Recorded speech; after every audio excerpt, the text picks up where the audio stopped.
Hello and welcome to the Slate breakdown for Week 11. I'm Big Italy 42. He is Denny Carter at CD Carter 13. Had a little 1 week hiatus here from last week. I went out to the DFS Players Conference kind of on a little notice, so we kind of got set back 1 week. But definitely nice to be back and breaking down all the games on one of my favorite podcasts of the week. So Thursday night game already over. Hopefully, if you read this, you took advantage of the few players that were actually good. Allen Robinson, Delaney Walker. Outside of that, it was a very Jags-Titans type of game.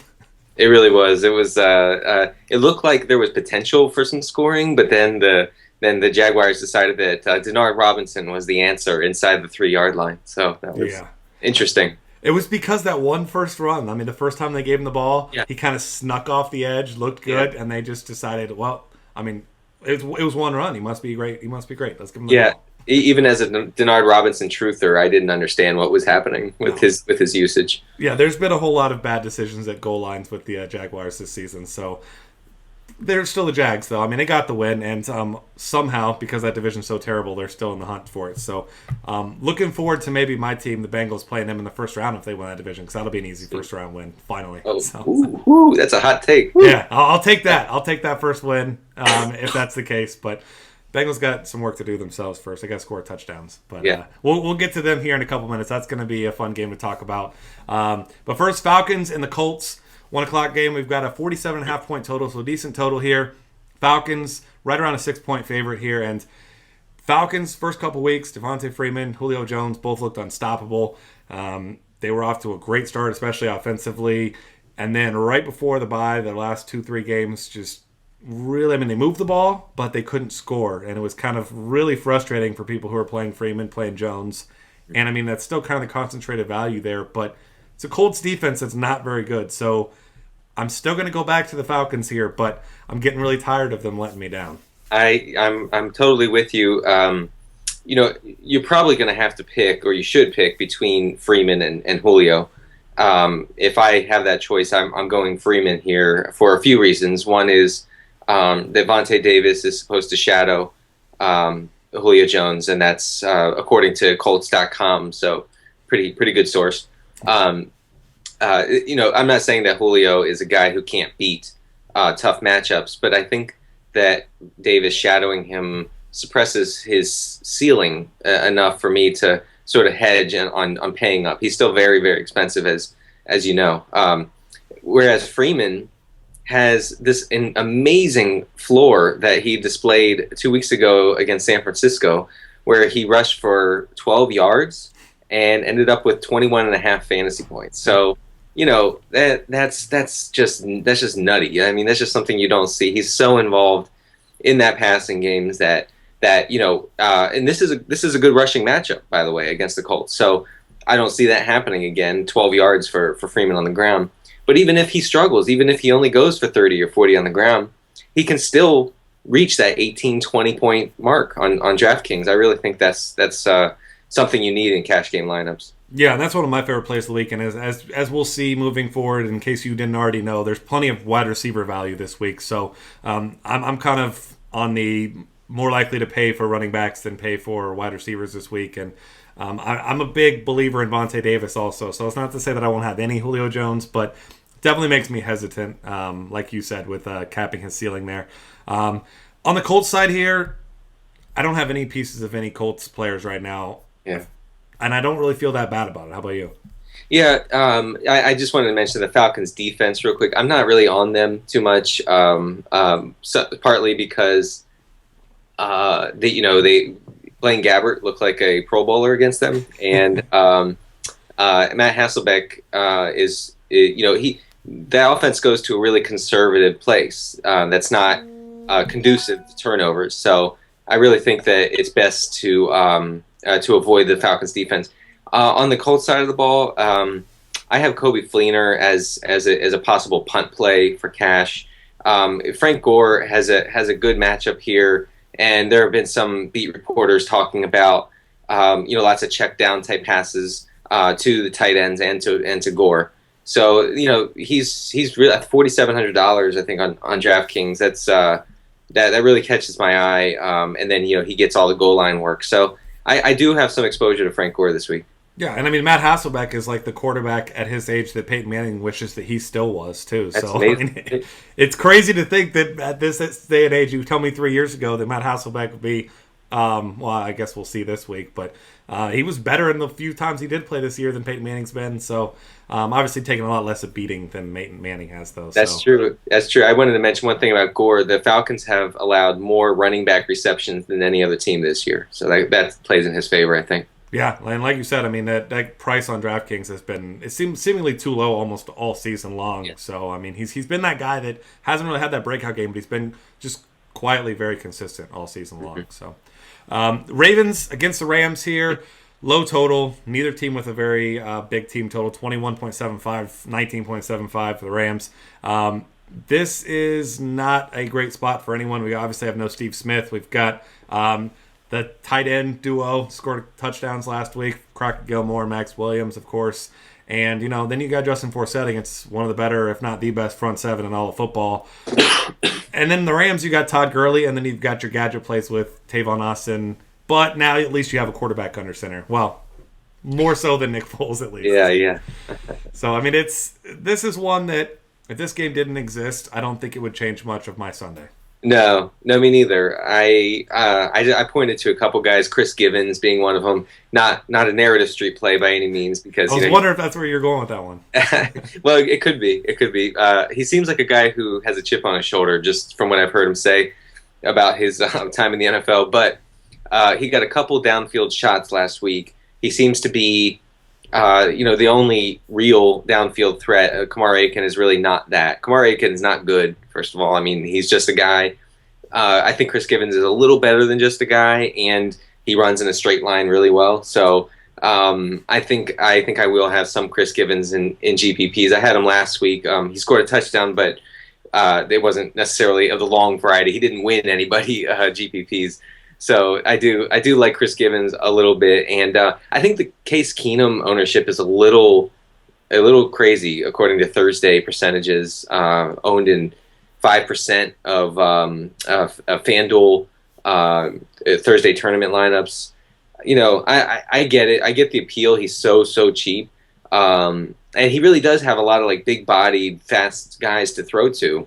But he to me. He's actually, if you want to play him, if you desperately need some Case Keenum in your life, I say he's a punt play in cash games, not a GPP quarterback. And pray to every deity out there that he can score 10 points. Yeah, I'm with you there. I just, despite the great matchup, and I think that's probably the reason why the excitement for him is because the Ravens obviously been so bad against the pass. But I'm with you there. I mean, he's the guy you slot in there so you can get yourself Freeman and Gurley in cash games, something like that. Right. But I mean, you don't see this guy going out here and throwing 300 yards and 3 touchdowns. I mean, No. the world might come to an end before that happens. Well, yeah, I mean, the Rams offense doesn't even allow for that, really. Yeah. With the way that they use Gurley. So yeah, you're right. I mean, you can make an incredible lineup outside of quarterback if you go with Keenum. Yeah, I'm with you there. But the piece that I want from this, as of course you do, and you mentioned here, is Todd Gurley. If you're really going to get one piece in cash games, that it's definitely got to be Todd Gurley. Carolina Panthers against Washington Redskins, 45-point total here. Panthers big favorites, and it seems like every week, one way or another, Cam Newton just gets it done. Seems like every week it's a touchdown pass and a touchdown run. Sometimes it's more touchdown passes. I mean, he's just about the most reliable quarterback, but his price is just high enough that you're paying for the floor and you're hoping it's one of those games where, like the game against the Packers where it was a close game, he needed to continue to make big plays because it was a higher scoring game.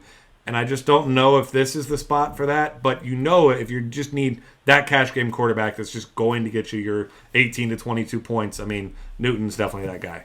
Yeah, so Washington on paper is a pretty bad matchup for a quarterback, but Cam Newton has got it done all year, just as he did early in his career with ground production.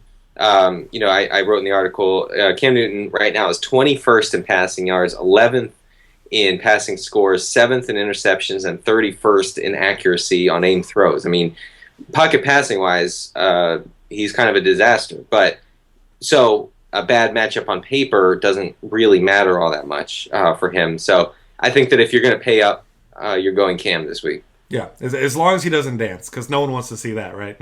Yeah, so minus 5 points for that, by the Yeah, way. the most ridiculous story of the week. So I'm Yeah. mad about dancing. But either way, on the opposite side, the Redskins, like you mentioned here, you said good for you if you got Kirk Cousins in your cash game lineups last week. Now forget about that and do not play him because it's Yeah. and I know you had a stat last week that you had mentioned about Kirk Cousins being at home and against bad defenses that I was trying to remember it. Josh and I were recording something today. I was trying to remember it, couldn't remember it offhand, but it was a pretty substantial split. Yeah, I mean his splits against a bottom half pass defenses versus top half are off the charts. I mean he goes for I think 24 points or more against bad defenses and like 12 points against good defenses. So he's a fade. He's an auto fade when he's facing a tough matchup like this. Carolina's secondary is for real as we've talked about all season. One piece of the Washington puzzle that I'm sort of interested in is Jamison Crowder. He's playing plenty of snaps, running plenty of routes, and they're almost all from the slot.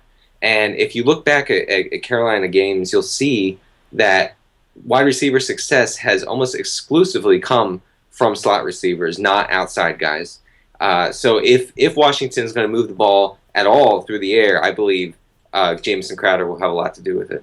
Yeah, I like that call out, and it's crazy to think when you watch Crowder that he plays like a big receiver. I mean, he makes big plays. He gets up there, and I mean, this is a small guy. I think he's what 5'9", 5'10". I mean, he's a small guy, but I mean, he's playing really well. So that's a good stat right there. Obviously, people kind of just instantly avoid situations like this, but I definitely like that as a sneaky call. And also, like you mentioned here, Jonathan Stewart, a guy who's still getting a ton of volume, really cheap on DraftKings, not so much on FanDuel. FanDuel, he's kind of the you're taking a shot. You hope he has one of those big games, but Right. DraftKings price though, he's still just criminally underpriced. Yeah, and Washington's front seven has been pushed around by opposing offenses. I mean, offensive lines recently. I mentioned all the recent production on the ground versus Washington. So I'm honestly I'm all over Jonathan Stewart in cash games on DraftKings, not necessarily FanDuel, because I don't think that he needs a touchdown necessarily to meet that price. Yeah, absolutely. This next one's going to be interesting because I've seen your take on it. Of course, I read this to see, and this is one I've been kind of on the fence about. The Bears against the Broncos. Obviously, Peyton Manning, healthy, not healthy, doesn't matter. He's not getting the start. Brock Osweiler is. And on the other side, you've got Jay Cutler against the Broncos defense. One of, if not the best defensive unit in football. But he's really cheap. So for those people who haven't actually read your take on this yet, is this a Jay Cutler week or is it, oh my God, it's the Broncos, let's run away? I know, like 1 week after I actually wrote the phrase, "You don't tug on Superman's cape and you don't you don't play quarterbacks against Denver," and I meant it. And but his price is so ridiculously low, and so here we have a guy in Cutler who, as I mentioned, is scored 23, 19, 22, 24 points over his last 4 games. And, he destroyed a great Rams defense last week on the road. So I'm not going to have him in cash lineups. I don't think I'll have much Cutler exposure at all, really, but I can't quibble with anyone who wants his super solid floor at $5,200 on DraftKings. Just really cheap. Yeah, I mean, if you're looking between him, Brock Osweiler, Case Keenum, if you need a cheap guy, I mean, it's not even close. It's obviously you're going Jay Cutler. Yeah. And then speaking of Brock Osweiler, aside from being just about the biggest quarterback we've ever seen in the NFL, say you're forced into choosing Case Keenum or Brock Osweiler. We'll say you're $200 away from Cutler. You can't get it. Who are you taking between Keenum and Osweiler? Yeah, that's a good question. I sort of went back and forth with that, but just based on matchup alone, I'm going with Case Keenum there because Baltimore's been so bad through the air, and Chicago has actually been quite good against the pass recently. I mentioned they're allowing a 55% completion rate over the past month to opposing passers. So this is a sort of a nightmare scenario, which is why I'm growing to really like Chicago's defense here against Brock Osweiler and company. So I don't have any Osweiler, and I don't plan to. Yeah, I don't either. And it seems to me like I was talking to someone about the other day. It seems to me this is going to be a situation where Osweiler comes in and you give him like the Luke McCown treatment he had that they had when he filled in for Drew Brees. It's kind of like you make your short plays, you don't force anything. If it's not there, you throw it away. You don't have to win the game for us, just don't lose the game for us. Right. So that's it seems like that'll be the case there with him. Detroit Lions and Oakland Raiders. Most years you see this game and you just kind of laugh. But the Raiders trending up, obviously Lions trending down. This game could actually be pretty high scoring because we've seen both these defenses be awful at times. Lions' only exception really being when they faced Aaron Rodgers, all of a sudden they remembered how to play defense. So yeah. A guy that I've been in love with most of the year, Michael Crabtree kind of let me down last week, but I'm in no way afraid of throwing Michael Crabtree back out there this week, and I have quite a bit of shares actually of this game. Yeah. I think that this is a great game to just latch on to and just expect a lot of scoring. I like a lot of receivers, including Crabtree. Crabtree gets to go against Nevin Lawson, the cornerback for Detroit, who has been the weak link, really the weakest link among that in that secondary. And Crabtree has thrived with single coverage. You know, a lot of secondaries tilt toward Amari Cooper, and rightfully so. And and Crabtree's just out there one-on-one constantly, winning matchups. And Derek Carr obviously knows that. I mean, Crabtree has more targets than Cooper, which surprised me when I looked that up this week. So yeah, I mean, Crabtree, don't be scared off by last week. I like him a lot. Yeah, I'm a big fan there. And then last week, I'll be the first to admit that I took a chance on Calvin Johnson, thinking that Matt Stafford could actually get him the ball for once. Obviously, a mistake on my part. I tend to just I believe in elite talent as far as wide receivers go. Obviously, you can be the best receiver in the world if they can't get you the ball. None of that matters. Last week, certainly one of those weeks where Stafford just couldn't get the ball to Calvin Johnson. So this is, though, a Raiders defense that has given up, as you mentioned here, a lot of big plays, and they're not a very good coverage unit. So Calvin Johnson, I mean, obviously he's not going to be a cash game play for this week, but I can't get away from him. He's one of those guys I would do anything to get him in a different quarterback situation because he's so good, and it's so frustrating to see him struggle like this. Yeah. It's like I tweeted the other day. I'm old enough to remember when Calvin Johnson was a must-play cash game option. Right? Yeah, you and me both.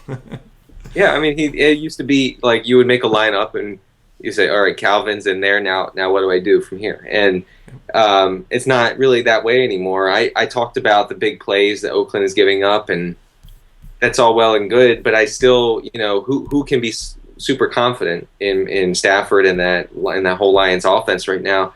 I do think that Calvin is worth consideration in cash lineups. But I actually am really into Golden Tate in GPPs. He goes against cornerback DJ Hayden, who has been eaten up several times this year by small, sort of quick receivers, including Antonio Brown a couple weeks ago. I mentioned a couple others in the in this week's article. And Tate is priced at wide receiver 31 on DraftKings this week. So he's really as cheap as he's ever going to be. And I think that his matchup couldn't be better here. I have him in most GPP lineups. Yeah, I like that call a lot. And then this next game, Texans and the Jets, and this one, I mean, I could tell you firsthand, TJ Yates is a guy who is only good against one team. He's really only played against one team, seemingly. Yeah. But as soon as I see my favorite quarterback, Brian Hoyer, come out, well, I was already kind of conflicted on that game anyway. But then I see TJ Yates come in and call me crazy, but I knew as a Bengals fan, we're going to lose this game because TJ Yates just... It's not even that he just is that good. He just makes that one play that he needs to make and against the Bengals, but he's not a good quarterback. There's a reason why this guy has been buried behind, much worse quarterbacks than himself even. Absolutely. So, I mean, this is going to be – it's a good Jets defense. Texans obviously rolling out Alfred Blue and company, Jonathan Grimes, whoever else they want to go out there. This is not a good rushing attack. This is not a good, really passing attack without Brian Hoyer in there. So you take out the GOAT, Brian Hoyer, and give me some Jets defense. Yeah. Oh, yeah. Sure. Jets defense is really solid. I mean, I wish so much that they were at home, but we can't be picky. TJ Yates is really bad, like you said. And unfortunately, if Yates plays, I know Hoyer has not been declared out yet, but it seems likely. If he gets plays, I suppose DeAndre Hopkins is a total fade. I mean, I would not. He's so expensive, and I could not invest in him for this week. No, not at all. I mean, this is a situation where, and you mentioned here the sham of a concussion protocol. I mean, it was strange. They said they found out that he had a concussion as he's calling plays. I mean, maybe he just was asking people where he was. I didn't hear any of it, but I mean, it was the strangest thing because he didn't even look like he got hit that hard.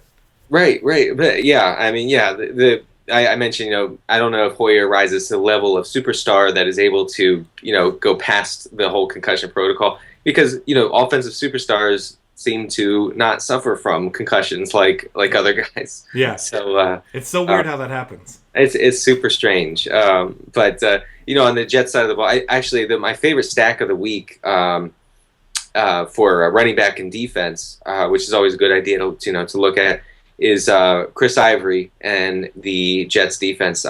Ivory has not been good lately. I mean, he saved his fantasy day a couple weeks ago on some short touchdown runs, and that's fine. But when you adjust for strength of schedule, the Texans are 25th against running backs this year. And Ivory, I mean, you're not getting him for cheap. I mean, he's RB8 on DraftKings and RB10 on FanDuel. So he's not a screaming value, but I do like him stacked with the Jets D. Yeah, and if you want to go the narrative street route with this one, Fitzpatrick came out and said something about this game means something because it's the Texans. I mean, I'm not really buying into that. It's Ryan Fitzpatrick's played for a lot of teams. He'd always have someone to be mad at, honestly. Yeah, I mean, it's only Percy Harvin would have more narrative street games than Fitzpatrick at this point. Yeah, pretty much. So I'm not buying too much. He's not completely healthy anyway. But like you mentioned here, between Brandon Marshall and Eric Decker, you're not a huge fan of either, it looks like. But Eric Decker is just that guy. He's like, I don't know what the analogy is, but he's the guy that you put in your lineups. He's middling price. Yeah. He's going almost certain to score you a touchdown. He's almost also certain not to kill you, but he's also certain not to give you a great score. So just makes him a really good cash game play. You kind of set him, you forget it. It's going to get you some points, not kill you, but he's not going to win you a GPP. No, yeah, that's a good way of describing him. Kind of boring.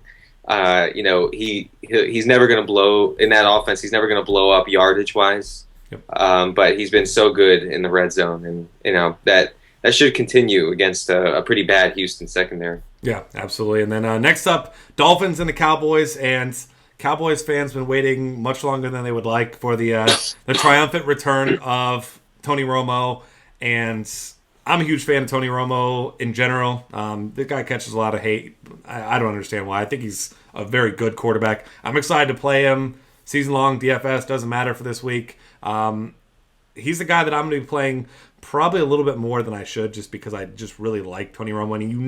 And he's coming back in. Chances to make the playoffs very, very slim at this point anyway, unless you ask Skip Bayless. But no one asks Skip Bayless anything. Tony Romo, I do expect to have a big game this week, and I mean he's like their savior for if there is such a thing for a 2-7 team. But Tony Romo, he's been itching to get back. I'm excited to at least watch him this week. Yeah. I wrote in the article that I think that he's pretty safe here. This is a Dolphins secondary that has been scorched of late, including last week, giving up almost 400 yards to Mark Sanchez and Sam Bradford combined, which is not the best two-headed quarterback monster of all time.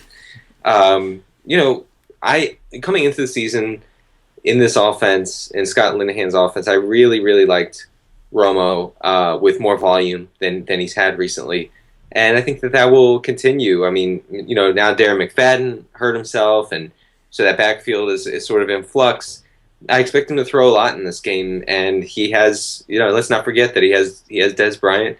He has Jason Witten, who he loves to force feed. I really like Witten in this game.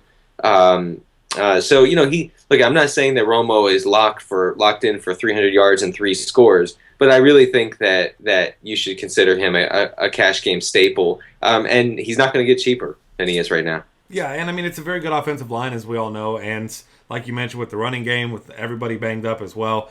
And I mean you throw in the fact that this is the Miami Dolphins team that everyone thought was going to be an elite defense this year. They're going to get after the quarterback, and they've been a pretty big disappointment in the pass rush most of the season. So, that combination right there just tells you that whether they like it or not, Romo's going to have time to throw. And when Romo gets time to throw, he makes things happen. So I'm yeah. I think the Dolphins are have the third fewest quarterback hits on the season. So that's not really a concern, thankfully, for those of us who want to play Romo. Yeah, absolutely. And Romo, as we know, pretty mobile anyway. So it's the likelihood that he gets hit a lot of times this week is not very much. On the opposite side, Lamar Miller, as you mentioned here, his emergence in the passing game, you say here, is the reason why he's been a viable option, and rightfully so. I mean, it seemed like beginning of the season, before the coaching change, it was just kind of, they're stubborn. I mean, they're back in their old ways. They're going to do what they're going to do. Finally getting him more involved. And, he's made some huge plays in the passing game, too. It's not just a sheer volume option. Yeah. I mentioned in the article, he's the number one fantasy back since week 7.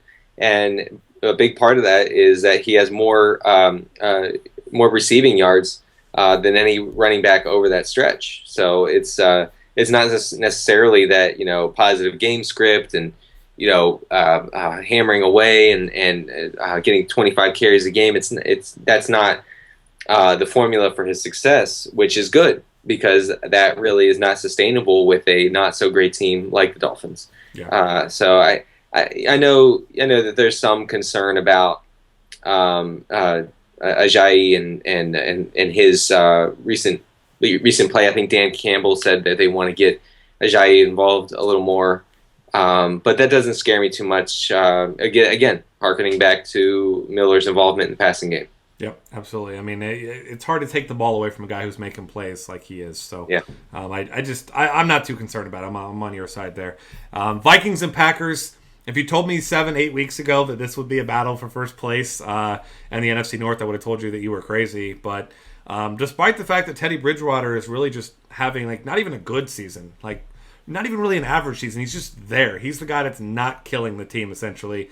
And Adrian Peterson, all the hate he's gotten, people mad at him for not having a big game, blah, blah, blah. He's all of a sudden, he's just been one of the better running backs in the league, just quietly, just going about his business, getting his 200 yards last week, and still no one was talking about him. But it's coming, though, with the Packers. But we've seen this before with the Packers against Adrian Peterson. They know it's coming then, and they couldn't stop it. So it's going to be interesting to see what the Packers' strategy is, if you go ahead and just load that box and try to make Teddy Bridgewater beat you, or if you just say, we'll see what happens, because this is probably going to be one of the more fun games to watch this week. Yeah. One, I know it sounds weird, and I don't think I've said this before, but I like the Vikings defense against the Packers. The Vikings being at home favored. That Packers offense, let's just, if we're honest about it, it's not the same offense that we're used to seeing right now. It's pretty dysfunctional. I don't think that they're going to be, hugely prone to turnovers, but considering the Vikings' costs on DFS sites this week, I actually really like them a lot, and I talked about that Ivory Jets defense stack. I really like the Peterson Vikings defense stack because I think if this game goes according to how I think that it'll go, I think both could have a lot of opportunity to score a lot of points here. One thing on the Packers side of the ball, I definitely think that James Starks is an auto fade. Just because Lacey might be back, and it's just unappealing all around. I mean, the only reason Starks saved face at all was that last drive for Green Bay. He caught, I think, 3 balls, and so his PPR scoring was saved. But beyond that, he did hardly anything in that game. So don't be tempted by Starks' low price. Yeah, I'm with you there. This almost seems like the Patriots' backfield situation in past years, where someone might have a good game, but it's not a good matchup anyway. I don't have any shares of either one. No thanks for me. And, this game, I don't think anyone will be surprised if you see this game being a 16-13 kind of slugfest type of game, because, like you mentioned, neither offense has been good recently. And the Packers' offense is only one that people are targeting because you're kind of just expecting, you're waiting for them to have that production, but they haven't been good. No. It's pretty simple. No. So, yeah, I have no problem with having very little pieces of this game there. Eagles and Buccaneers next up, 45.5 point total here. Eagles, about a touchdown favorite. And like you mentioned here, this is not a good spot for the Bucs offense. The Eagles likely going to have Mark Sanchez there under center, which is good things for players like Jordan Matthews. But at the same time, maybe he's not healthy. I mean, this is a situation where I'm not a Mark Sanchez fan by any means, but if there's any reason I would want Mark Sanchez to play, it's so that I could play Jordan Matthews. Because, I mean, these two guys are like long-lost best friends. I know, yeah. Well, I mean, Matthews' production, I talked about, in the article, I talked about the splits for Matthews with and without Sanchez, yep. And they're pretty striking, and so I think, I mean, I have not been a fan of playing Sam Bradford in cash games. I like Sanchez as a cash game play, partly because of his price and partly because of his past production in Chip Kelly's offense. They had a really ugly game against the Seahawks last year. The Eagles did. If you strip that out, Mark Sanchez is averaging 18 points a game as the Eagles starting quarterback, 18 fantasy points. So, we talk about Cutler and Keenum and Osweiler being those really low price cash game guys. I like Sanchez more than any of them, so I will have a lot of exposure. So pray for me, thank you. Yeah, but at least in your defense, and I'm not opposed to Sanchez either. At least he's the guy who's done it. I mean, he's been there and he's made plays and he's had big games. I mean, these other guys, Case Keenum, aside from really just that one big performance he had when he first stepped in for the Texans, I mean, none of these other guys are guys that you really expect or could rely on. I mean, there's no reason to believe that they can have those games. But Mark Sanchez, on the other hand, can. Exactly. Yeah, and then on the other side, I really like Mike Evans in cash games. It's a really ugly week for top end receivers, right? Yep. I mean, Demarius and Emmanuel Sanders have Osweiler throwing to him. Maybe that's an improvement. I don't know. Can't be much worse. Yeah, it could be more. So anyway, you have that. You have Julio with Vontae Davis on him. I mean, no OBJ this week. So Mike Evans sort of stands out as the guy who has this amazing matchup against, when you adjust for strength of schedule, the Eagles give up the most fantasy production to opposing receivers. He's getting over a dozen targets a game of late. And he's been disappointing because he's not been scoring touchdowns. But when a disappointing day is, 5 or 6 catches for over 100 yards, that's not horrible, right? Yeah. And so I think this could be the one where he goes off. If he's going to go off this year, I think it's here. Yeah, and I mean that's like the Devontae Freeman type of floor as far as the wide receiver goes. Right, so right. I mean, and really the only thing that's really been holding him back has been Jameis Winston just being really inaccurate at times. So yeah, really. Yeah. I'm on board with you there. I'm a big Mike Evans fan this week and in general. I just wish he had a better quarterback, but obviously nothing we can do about that at this time. Next up, the Chargers and the Chiefs. Obviously, this is going to be as you mentioned here, the lock of all locks, the chalkiest of all chalk plays. Call it whatever you want. When you're making your lineups, especially your cash game lineup, you click Charkandrick West, and then you scroll down, and then there's one other guy we'll get to in a couple minutes that I'm going to go ahead and click in. But you just play him, and it's that simple. You kind of just have to play him, and don't overthink it. Like, this is one of those situations where he's been getting it done in much tougher matchups than this one. I keep saying I think the Chargers are the worst defense in football. Yeah. It's hard to argue that they aren't. I mean, you can argue other people are close, but it's not a good defense. Chiefs just don't have much of a passing attack. I mean, it's still Alex Smith, and he just doesn't have really the potential even to have big games in the passing game. Yeah, Alex Smith, I think I talked about it being an okay cash game option if you're looking for a guy just to meet cost and go on from there. He's pretty cheap on both sides. But yeah, I mean, West is, Charkandrick West is a super chalky.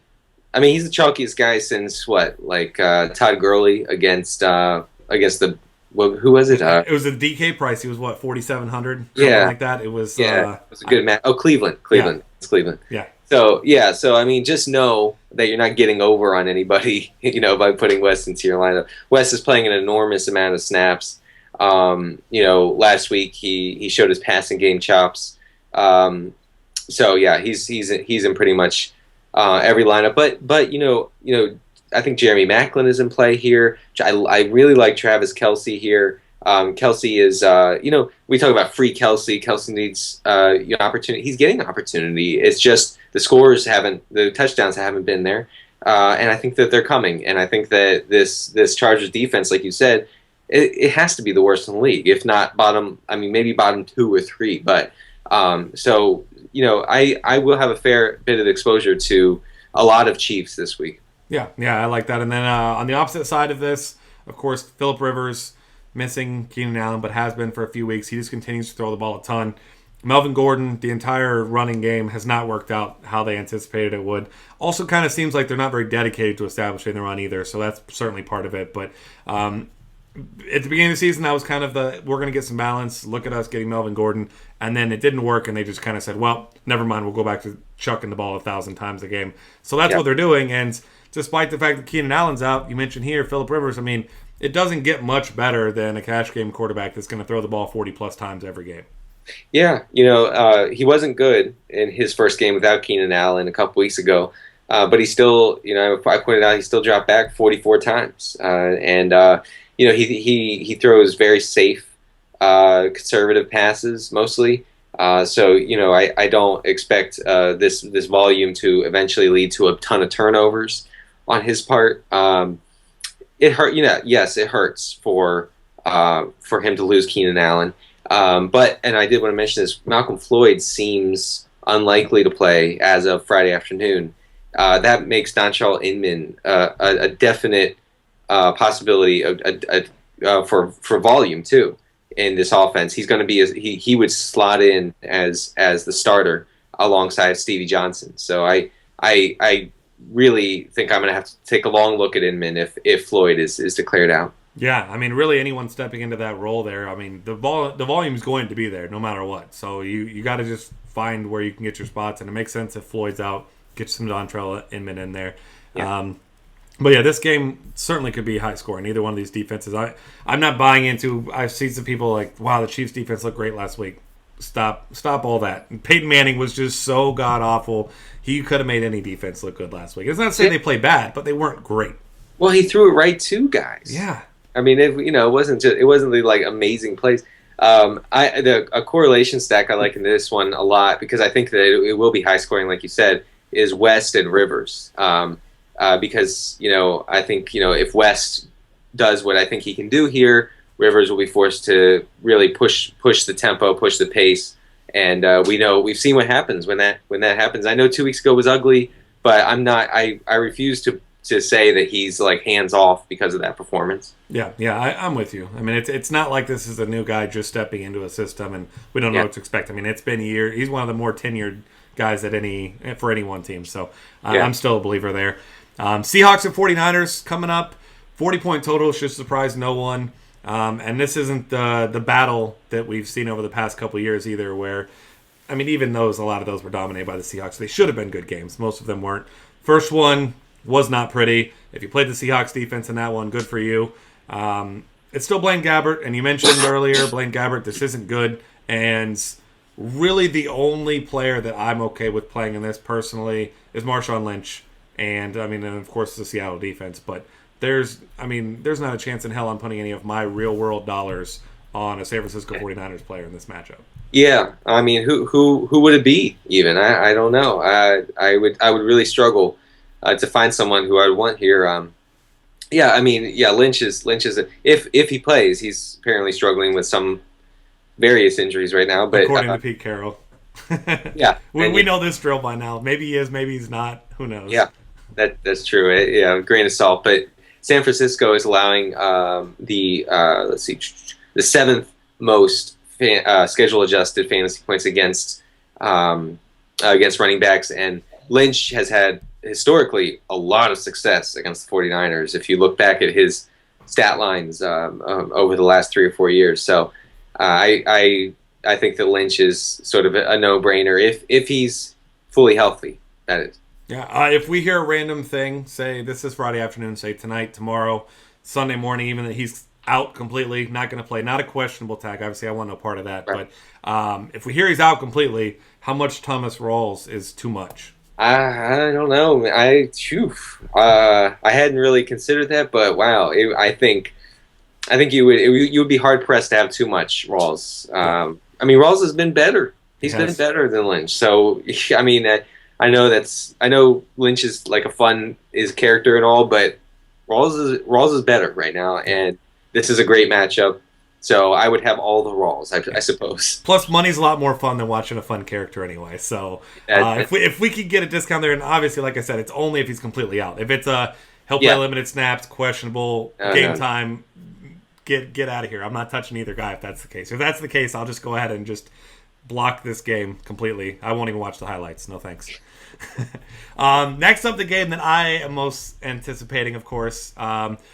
I saw Chris Carter say that he thinks that all Bengals fans would gladly welcome Palmer over Andy Dalton. And as a Cincinnati native who's a Bengals fan, I've never met a Bengals fan who said they would do that. Every Bengals fan I know despises Carson Palmer and enjoyed wholeheartedly him getting pummeled when he came back with Oakland. So take my bias out of this. I think this one's going to be a shootout. I know both defenses have been good at times, but I also said that about Bengals Steelers a couple weeks ago. I know I wasn't the only one, but I just see both teams with kind of a vendetta, whether they want to admit it or not, and both teams want to kind of make a statement in this game. Both teams contenders. I just think there's going to be a lot of points scored in this one. Yeah. Yeah, well, yeah, I think that, I mean, Vegas seems to like this game being high scoring, 48 total points. I'm really surprised, 26.5 points for the Cardinals in this one. The Bengals defense is good. Yeah. I mean, you know, I talked to, by several measures, they're one of the stingiest defenses, yardage-wise and point-scoring-wise in the league. So this is a real test of Carson Palmer's floor, which we talked about a lot. He doesn't really have a ceiling, and that's okay. So you know, I would never put him in the GPP, but this is a test. If he can score 19 or 20 points in this one, like he has throughout the season, then I guess he is like the ultimate cash game quarterback. I'm a little hesitant, honestly, to go in on him in cash, like I have, as I have been for the first 10 weeks of the season. So I that makes me a little nervous. But I was wondering, if, as a Bengals fan, are you going to have any Jermaine Gresham exposure just in case?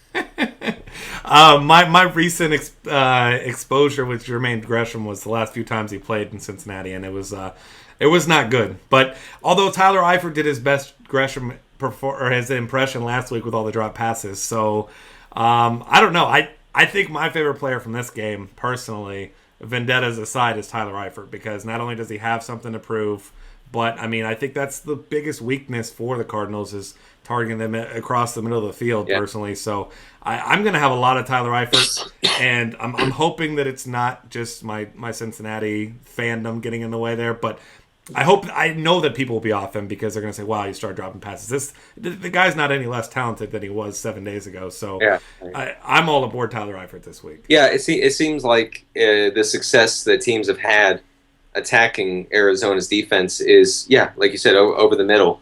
And that's where Eifert thrives in those one-on-one matchups. I mean, he's so much bigger than safeties, and he's so much faster than linebackers. I'm with you there. Yeah, and my whole thought on the rest of the Bengals offense is a lot of people saying Dalton, back to old Dalton, and he can't play without A.J. Green. Personally, I think that what Andy Dalton needs is a tight end, because when Jermaine Gresham was successful, making big plays, catching third down passes, touchdowns, that's when Dalton was good then. Now it's Eifert. I don't think it's A.J. Green, personally. And not that he doesn't need him. I'm saying there's one player that Dalton needs to be successful in a game. I think it's Tyler Eifert, personally. Yeah. And I want to get your take on this. Are you thinking of playing Green in cash games? I'm hesitant on Green. I think Green's got a fairly tough individual matchup. But, I mean, there's so much value. I don't mind paying up somewhere. I will definitely have some Green exposure, certainly. I just don't know. I'm on the fence cash game-wise. Yeah, me too. I tend to say no. But I guess I'm leaning. If I'm leaning one way, it's towards no. It's probably that I won't, but if it weren't for Rob Gronkowski, I would probably be all aboard Tyler Eifert in cash games, personally. Yeah, and I would be remiss if I didn't mention Marvin Jones. The Cardinals have given up big games to number 2 receivers a few times this year.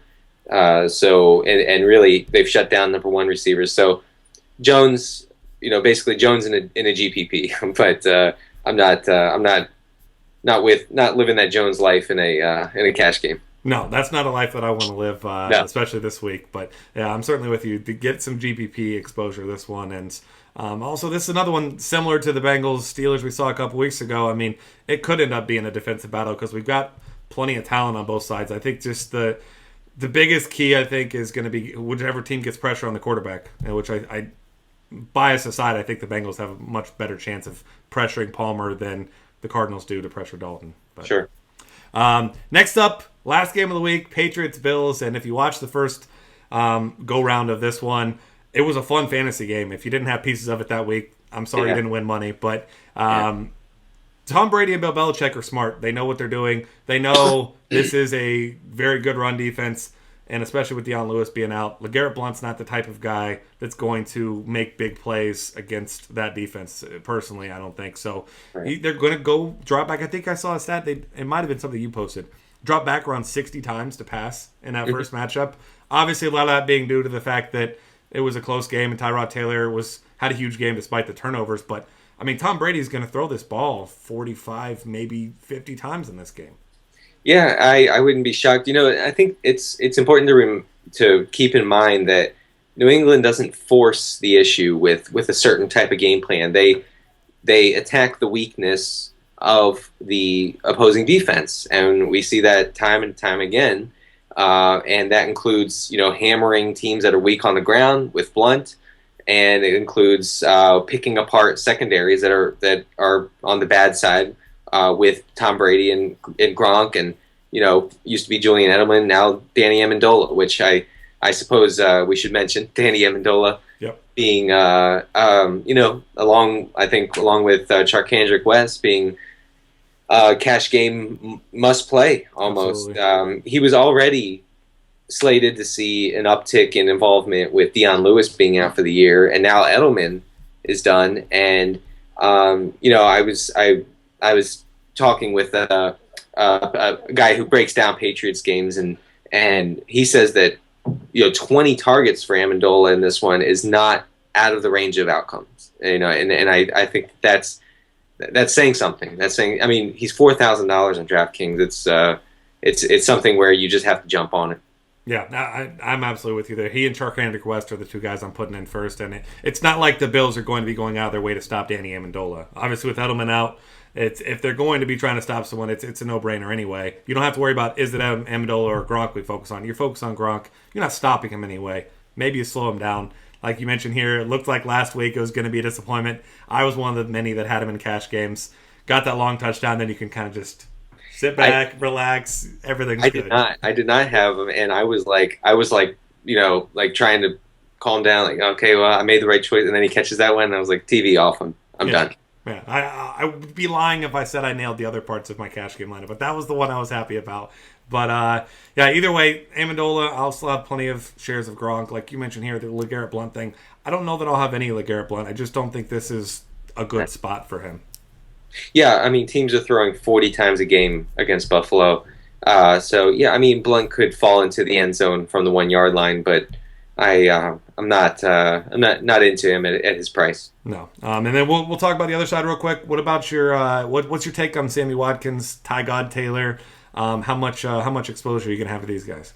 Yeah, I mean, Ty God had really, really solid day against New England, despite playing pretty badly. Real football-wise, it was not a good game. Fake football-wise, it was a very good game for him. I think he ended up with 28, 29 fantasy points against the Patriots early in the season. I don't know if we can really bank on that happening again, because that was really dictated by game script, by a whacked-out game script. I don't think that the Patriots are going to inflict that sort of game script going forward with the offensive line injury woes and Edelman being out. It's not that machine that was imposing itself on opposing defenses early in the season. So I do think that the Taylor, he just, group him in with the other guys, the Sanchez, Cutler, Case Keenum, these guys who are just like punt plays at quarterback who, are so priced so low. I wouldn't mind having him in cash. He's not a GPP play. we talk about guys who are good GPP plays. He's not one. He's not one this week. He's never one really. So, but I'm okay with him this week. Yeah, and like you mentioned, I mean the game flow specifically in that game. I mean, I think it was a 24-point game late. Touchdown, 2-point conversion, touchdown, 2-point conversion, then got the ball back. I mean, you're not only is it unlikely that you see that scenario again, but it's unlikely that not only do you see that scenario, but he just marches down the field and scores 2 touchdowns late. So I'm with you there. Like, yes, if he were to score that many points, it'd be a viable GPP play, but I just don't see it him coming anywhere near that production again. Yep, I'm with you. All right, that'll wrap things up for us for this week. Find us on Twitter at DF Cafe. He's at CD Carter 13, and good luck this week, and we'll see you guys next week.